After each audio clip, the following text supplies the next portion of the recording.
Hello friends, myself Janendra and welcome to all on my YouTube channel Biozone. So dear friends, आज हम plant का main reproductive part यानी कि स्टेमन के बारे में स्टडी करने वाले हैं। तो जैसे कि आपने अपनी प्रीवियस क्लासेज में भी पढ़ा होगा कि जो स्टेमन होता है हमारा वो कुछ इस तरह की स्ट्रक्चर होता है and basically stamen is consist from two main parts. दो मेन पार्ट का होता है। जो अपर का जो ग्लोब्यूस पार्ट है वो कहलाता है हमारा एंथर और जो नीचे का पार्ट होता है उसको बोलते हैं हम फिलामेंट। तो ऊपर का ग्लोब्यूस पार्ट एंथर कहलाया और नीचे का पार्ट जो होता है वो हमारा फिलामेंट कहलाता है, जहां पर फिलामेंट हेल्प करता है अटैचमेंट में। ये हेल्प करेगा अटैचमेंट में, जबकि जो एंथर होता है हमारा, एंथर वो पार्ट होता है जहां पर प्लांट का मेल सेक्स गैमिट यानी कि हमारा पोलन ग्रेन्स प्रेजेंट होते हैं। तो बिल्कुल सिंपल सा है, फिलामेंट्स हेल्प करेगा अटैचमेंट में स्टेमन को किसी भी फ्लावर के पर्टिकुलर पार्ट, चाहे स्टाइल हो या अगर यूनिसेक्सुअल केस है तो चाहे फिर फ्लावर का और पार्ट हो, उसके साथ अटैचमेंट में हेल्प करता है। जबकि एंथर एक ग्लोब्यूस स्ट्रक्चर होती है जहां पर प्लांट का मेल सेक्स गैमीट यानी कि पोलन ग्रेन प्रेजेंट होते हैं। अब हम आगे क्या करते हैं, हमने एंथर को लिया और एंथर को ट्रांसवर्स सेक्शन पैटर्न से, टीएस पैटर्न से एक सेक्शन कटिंग करते हैं और अंडर द माइक्रोस्कोप हम कुछ इस तरह की स्ट्रक्चर को देखते हैं। हमको कुछ इस तरह की स्ट्रक्चर दिखाई देती है।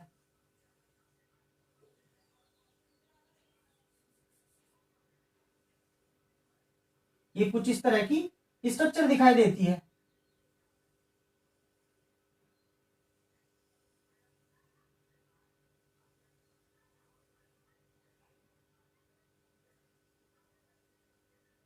कुछ इस तरह की स्ट्रक्चर दिखाई देती है डियर फ्रेंड्स। तो हम देखते हैं बीच में यहां पर क्या है हमारा, बीच में हमारा यहां पर एक लॉन्गिट्यूडिनल ग्रूव है जो इस एंथर को क्लियरली दो पार्ट में डिवाइड करता है। तो as you can see that the outer covering membrane of the mature anther become multi और टू लेयर्ड। तो डबल लेयर होती है।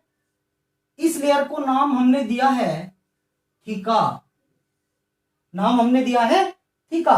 चूंकि डबल लेयर है तो हम इसको कह सकते हैं डाईथिकस। सेम पैटर्न पर आप देख सकते हैं कि जो एंथर है हमारा, एंथर भी क्लियरली दो पार्ट में डिवाइड है। तो इसीलिए एक सिंगल पार्ट का चूंकि हमने नाम रखा लोब, और पार्ट भी हमारे कितने हैं, दो लोब प्रेजेंट है, तो हम यहां पर कहते हैं बाई लोब। अब आप देख सकते हैं कि हर एक लोब के अंदर आपको क्लियरली दो पार्ट दिखाई दे रहे हैं, पार्ट 1 पार्ट 2। तो हर एक सिंगल पार्ट लोब का हमारा कहलाया माइक्रो स्पोरेंजिया। और डियर फ्रेंड्स, माइक्रो स्पोरेंजिया ही वो पार्ट होगा जहां पर प्लांट का मेल सेक्स गैमीट यानी कि पोलन ग्रेन, जो पोलन ग्रेन्स हैं हमारे, प्रेजेंट होते हैं। अब डियर फ्रेंड्स, इसी को बेस मानते हुए हम एक अच्छी डेफिनेशन तैयार कर सकते हैं और डेफिनेशन कुछ इस तरह होगी।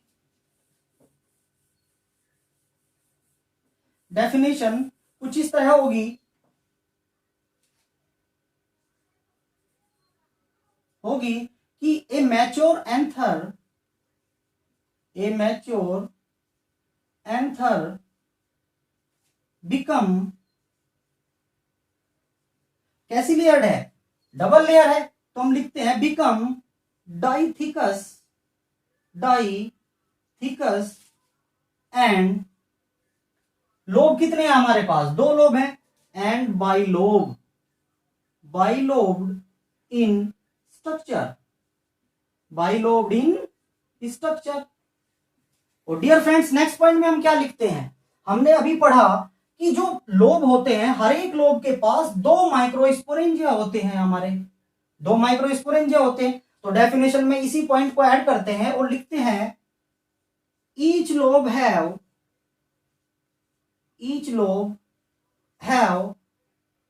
2 माइक्रोस्पोरेंजिया टोटल, इसको ऐसे भी लिख सकते हैं, मीन्स दैट anther become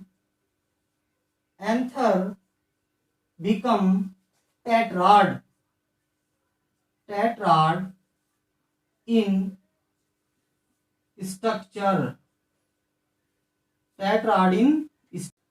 तो डियर फ्रेंड्स, एक बार और रफ करने से पहले जरा रिवीजन कर ले रहे हैं। हम आज पढ़ रहे हैं प्लांट का मेन रिप्रोडक्टिव पार्ट यानी कि स्टेमन को, और हमने पढ़ा कि स्टेमन basically consist from 2 parts, anther which have the male sex gamete pollen grains and filaments which help in the attachment of the stamen with the particular plant parts.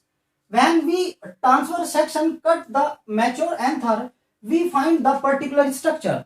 The outer covering membrane is known as theca. However, it becomes 2 in numbers, so called dithecous. A longitudinal groove clearly divide anther into 2 lobes, and each lobe have 2 microsporangia. So there are total 4 microsporangia present in a mature anther. So next हमारा जो topic होगा, हम जानेंगे कि development of the anther, means that कि जो anther है हमारा उसका डेवलपमेंट कैसे होता है, एक प्लांट के अंदर जो हमारा एंथर होगा वो कैसे डेवलप होगा। तो डियर फ्रेंड्स, आपने अपनी प्रीवियस क्लासेस में पढ़ा होगा कि प्लांट के अंदर जो प्लांट होता है हमारा, प्लांट के अंदर टोटल 2 तरीके के हमारे जो है 2 टाइप के प्लांट टिश्यू होते हैं। पहला टिश्यू होता है हमारा मेरिस्टेमेटिक टिश्यू, और दूसरा होता है हमारा permanent tissue, meristematic tissue and permanent tissue. और आपको यह भी पता होगा, आपने ये पढ़ा होगा कि जो मेरिस्टेमेटिक टिश्यू है बेसिकली इसका काम होगा सेल डिवीजन का, ये सेल डिवीजन में हेल्प करता है। जो भी नए नए पार्ट्स बनेंगे प्लांट के, उनके अंदर जो सेल डिवीजन होती है मेरिस्टेमेटिक टिश्यू पार्टिसिपेट करता है। जबकि जो परमानेंट टिश्यू होता है हमारा, परमानेंट टिश्यू एक पर्टिकुलर फंक्शन करता है। फॉर एग्जाम्पल जैसे जाइलम एंड फ्लोएम, आपने पढ़ा होगा कि परमानेंट टिश्यू को बेसिकली हम 2 पार्ट में डिवाइड करते हैं, सिंपल परमानेंट और कॉम्प्लेक्स परमानेंट। तो ये जो जाइलम एंड फ्लोएम है हमारे, ये कॉम्प्लेक्स परमानेंट टिश्यू के एग्जांपल हैं। तो इसको से इस परमानेंट टिश्यू से हमको कोई भी रिलेट नहीं करना है, हमारा मेन अटेंशन रहेगा कि कैसे मेरिस्टेमेटिक टिश्यू हेल्प करेगा एंथर का फॉर्मेशन करने में। तो देखते हैं। तो डियर फ्रेंड्स, हमारे पास सपोज करें कि ये एक मेरिस्टेमेटिक सेल है। अब मेरिस्टेमेटिक सेल के अंदर क्या होगा, कंटिन्यूसली ग्रो होगा, और ग्रो होने के बाद कंटिन्यूसली डिवीजन होगा, और डिवीजन के बाद ये एक क्लस्टर ऑफ द सेल्स, एक क्लस्टर ऑफ द सेल की स्ट्रक्चर को बना लेती है। अब उसके बाद क्या होने वाला है, उसके बाद यहां पर होगा सेल डिफरेंशिएशन। ध्यान रखिए डियर फ्रेंड्स, सेल डिफरेंशिएशन में क्या होता है कि जो ग्रोइंग सेल होती है वो एक पर्टिकुलर फंक्शन या पर्टिकुलर लेयर में जो है कन्वर्ट होना शुरू हो जाती है। तो सेल डिफरेंशिएशन होगा, और सेल डिफरेंशिएशन के बाद ये क्लस्टर ऑफ मास ऑफ जो सेल्स है हमारा 2 लेयर में मेनली जो है डिवाइड होती है, 2 लेयर में डिवाइड होगी। जो आउटर लेयर होगी उसको बोलेंगे हम एपिडर्मिस। और जो नीचे की जस्ट बिलो द एपिडर्मिस जो लेयर होती है उसको हमने नाम दिया है हाइपोडर्मिस। हाइपोडर्मिस। और यहां पर ये हमारा अभी भी सेल डिवीजन हो रहा है। तो ध्यान दें, हमारे पास एक मेरिस्टेमेटिक, ये मेरिस्टेमेटिक सेल है। मेरिस्टेमेटिक सेल के अंदर कंटिन्यूसली डिवीजन हुआ। डिवीजन होने के बाद एक मास ऑफ सेल बनाया। उसके बाद सेल डिफरेंशिएशन होता है और सेल डिफरेंशिएशन के बाद दो लेयर बनती है। अपर लेयर हमारी कहलाई एपिडर्मिस और नीचे की लेयर कहलाती है हाइपोडर्मिस।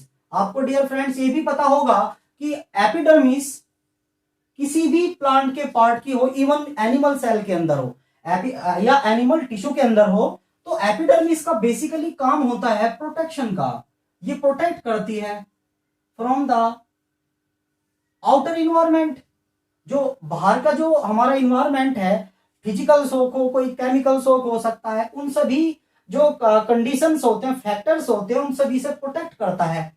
तो हाइपोडर्मिस में क्या है कि हाइपोडर्मिस के अंदर अब खास तरह की सेल, एक स्पेशलाइज्ड सेल का फॉर्मेशन होता है।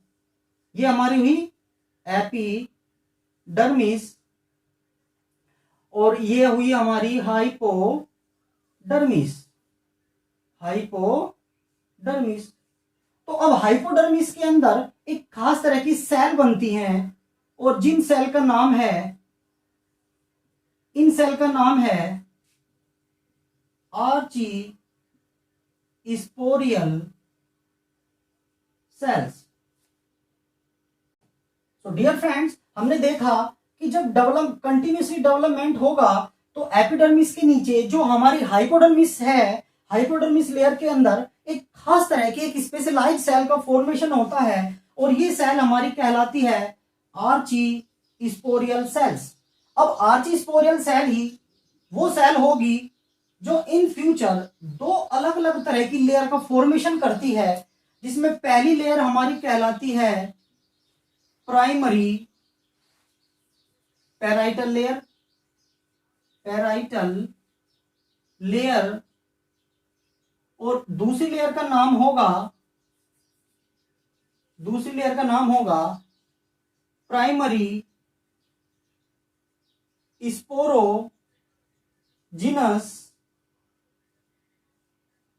लेयर। तो रफ करने से पहले एक बार और देख ले रहे हैं। हमारे पास मेरिस्टेमेटिक सेल थी, कंटिन्यूसली डिवीजन हुआ, मास ऑफ सेल बनाया, सेल डिफरेंशिएशन हुआ, उसके बाद एपिडर्मिस और हाइपोडर्मिस टू में लेयर का फॉर्मेशन होता है। एपिडर्मिस जहां पर प्रोटेक्शन का काम करती है, वहीं पर हाइपोडर्मिस आगे जाकर एक खास तरह की सेल का फॉर्मेशन करती है, जिसको हमने नाम दिया आर्चीस्पोरियल सेल। और आर्चीस्पोरियल सेल इन द लास्ट दो कंप्लीटली लेयर में डिवाइड होती है, जिसमें पहली लेयर हमारी कहलाती है प्राइमरी पैराइटल लेयर और दूसरी लेयर कहलाएगी प्राइमरी स्पोरोजिनस लेयर। अब आपको ध्यान ये रखना है कि जहां पर प्राइमरी पैराइटल लेयर बनाएगी different types of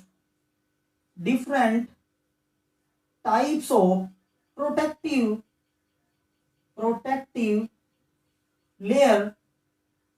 different types of protective layer को अलग अलग तरह की प्रोटेक्टिव लेयर बनाते हैं। एनसीईआरटी में आपने डायग्राम देखा होगा, जैसे कि एंडोथीसियम,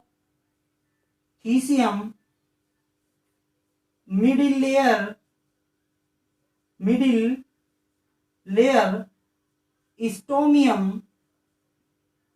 स्टोमियम और टपेटम। तो ये जो प्रोटेक्टिव लेयर्स हैं या जो न्यूट्रिशन प्रोवाइड कराने वाली लेयर्स हैं, इन सभी लेयर का फॉर्मेशन हमारा होगा by the primary parietal layer. जबकि जो हमारी प्राइमरी स्पोरोजिनस लेयर है वो आगे जाकर बनाएगी पोलन मदर सेल। और जो फाइनली मेल सेक्स गैमीट यानी कि पोलन ग्रेन को बनाती है, यहां पर ये बनाएगी पोलन ग्रेन्स। मियोसिस के अंदर एंटर होगा, मियोसिस डिवीजन होगा, उसके बाद माइटोसिस भी होगा, तो पोलन मदर सेल बनाएगी पोलन ग्रेन्स को। तो एक बार और जरा रफ करने से पहले देख ले रहे हैं, मेरिस्टेमेटिक सेल है, डिफरेंशिएशन हुआ, एपिडर्मिस बनी, हाइपोडर्मिस बनी, हाइपोडर्मिस ने आर्चिस्पोरियल सेल का फॉर्मेशन किया। आपको ये सेल बहुत इंपॉर्टेंट है और नीट में अक्सर ये पूछा जा सकता है कि name of the cell which form the primary parietal layer और प्राइमरी स्पोरोजिनस लेयर। तो ये सेल का नाम आपको बहुत अच्छी तरह से जो है माइंड अप कर लेना है, इसको आप प्लीज नोट कर लें। और आर्चिस्पोरल सेल के बाद जब आर्चिस्पोरल सेल बनी तो ये दो लेयर का फॉर्मेशन करती है, प्राइमरी पाराइटल लेयर जो कि डिफरेंट टाइप्स ऑफ लेयर बनाएगी, जैसे एंडोथीशियम, मिडिल लेयर, स्टोमियम और टेपेटम। इसके अलावा जो दूसरी लेयर है हमारी प्राइमरी स्पोरोजिनस लेयर, ये बनाएगी पोलन मदर सेल या पोलन ग्रेन्स को। तो इसी के अलावा हमारा आज का जो वीडियो है ये कंप्लीट होता है। नेक्स्ट वीडियो में हम ये जानेंगे कि कैसे प्राइमरी पाराइटल लेयर ने ये पर्टिकुलर लेयर बनाई और प्राइमरी जो स्पोरोजिनस मदर सेल है ये हमारी कैसे पोलन ग्रेन्स का फॉर्मेशन करती है। तब तक के लिए स्टे ट्यून्ड, गुड बाय।